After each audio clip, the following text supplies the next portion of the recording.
मैं अपने साथ घटी हुई एक घटना बता रहा हूं। उधर की है, एक गांव में जाने का अवसर मिला, बहुत पुरानी बात। तो वहां एक संत जी मिल गए हमें। तो रात्रि में हमें और उनको एक गांव में एक साथ रहने का अवसर मिला। सज्जन थे, व्यवहार बड़ा अच्छा था। सवेरे सवेरे स्नान आदि नित्य नियम करके बैठे, हम भी बैठे। तो उस गांव के कुछ मोहल्ले के 2-4-10 लोग आ गए। बोले आज तो महात्मा लोग बैठे, कुछ सत्संग हो जाए। तो उन्होंने हमसे कहा आप कुछ कहो। तो हमने कहा महाराज आप ही बोलिए, हम भी सुन लेंगे। सद्भाव से ही कहा, तो हमें ये कल्पना ही नहीं थी कि क्या बोलेंगे। अब सत्संग शुरू हुआ, सुनो। वो बोले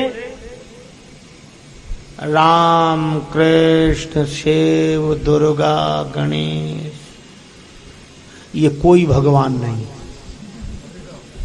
हम कहे भगवान, सत्संग यहां से शुरू हो रहा है।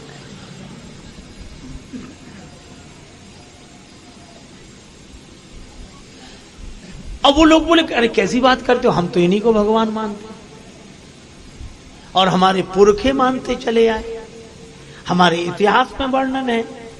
क्या बोले 100-200 लोग अगर गलत को सही मानने लगे तो क्या वो सही हो जाएगा? गलती तो पीढ़ियों से भी हो सकती है।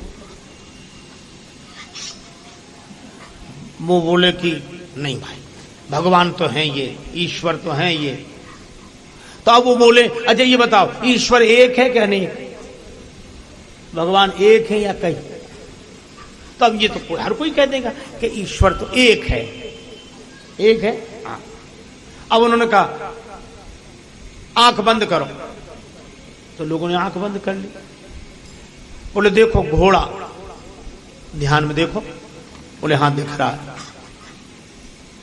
अच्छा देखो हाथी, हाँ दिख रहा। एक जैसी शक्ल दिख रही है सबको? हाँ एक हाथी तो एक जैसा ही दिखे, घोड़ा एक जैसा ही दिखे, गाय भैंस ऊंट गधा जो देखो एक ही जैसा दिखे, क्योंकि एक ही तरह का होता है तो एक दिखेगा।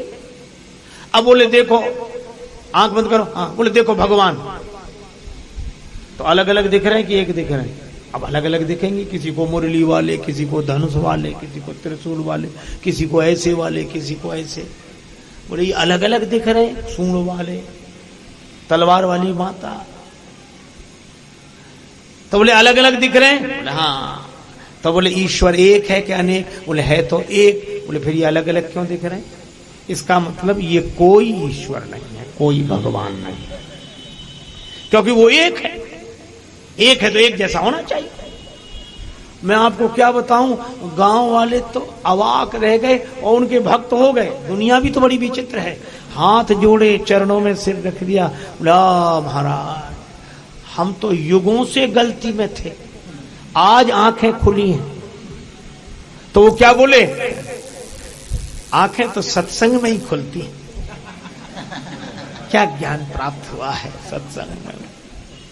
मैं आपको सही बताऊं, मुझे इतनी पीड़ा हुई, तो उनका जितना अच्छा व्यवहार हमारे साथ था, इतना प्रेम, हमें सब भूल गया। लेकिन अब करूं क्या? तो अब वो गांव वाले भी कहें कि हाँ ये है सत्संग। तो हमने उनसे कहा कि महाराज आपने इनसे इतने सवाल पूछे, एक हम पूछ लें? बोले पूछो। तो हमने उन गांव वालों से कहा करो आंख बंद। बोले हाँ। हमने कहा महाराज की शैली में ही हम बात करेंगे। बोले हाँ बोलो। हमने कहा देखो घोड़ा एक जैसा दिख रहा, बोले एक शक्ल दिख रही। देखो हाथी, बोले हाँ एक जैसा दिख रहा। अब ऐसे ही गधा घोड़ा ऊंट सब एक जैसे दिख रहे। हाँ। हमने आंख बंद किए रहे ना? बोले हाँ। हमने कहा देखो बाप, बाप देखो एक ही दिख रहा है कि अलग अलग दिख रहे हैं? बोले बाप अब अलग अलग दिखेंगे? बोले अलग अलग दिख रहे हैं। हम अलग अलग दिख रहे हैं, जो बताओ बाप एक होता है कि कई होते हैं? बोले बाप तो एक ही होता, हम फिर अलग अलग क्यों दिख रहे हैं?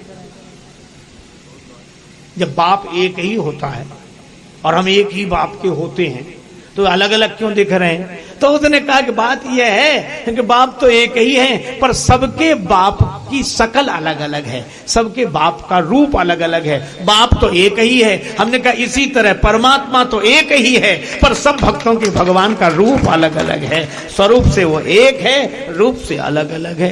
तो वो बेचारे सरल भोले आदमी थे, बोले हाँ ये भी बात सही है। तो उनमें तो कुछ लोग बोले यही सही है। महाराज गांव वाले तो बड़े प्रसन्न हो गए हमसे, और वो सज्जन हमसे ऐसे नाराज हुए कि तब से आज तक, पहले तो मिलते ही नहीं, मिल जाए तो बोलते नहीं। आज तक हमका बड़ी कृपा है, आप नहीं बोलो तो अच्छा है। अभिमानी से बड़ा अनाथ कोई नहीं होता।